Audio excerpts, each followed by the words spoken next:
nama pemerintah Kabupaten Aceh Tengah menyampaikan apresiasi yang setinggi-tingginya kepada Forum Kerukunan Umat Beragama Aceh Tengah yang telah melakukan inisiasi kegiatan dialog lintas agama.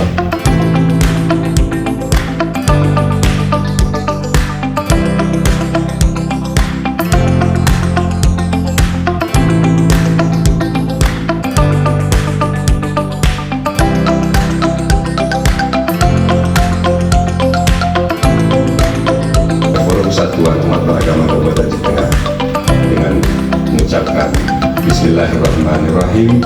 Dengan ini kami nyatakan dibuka.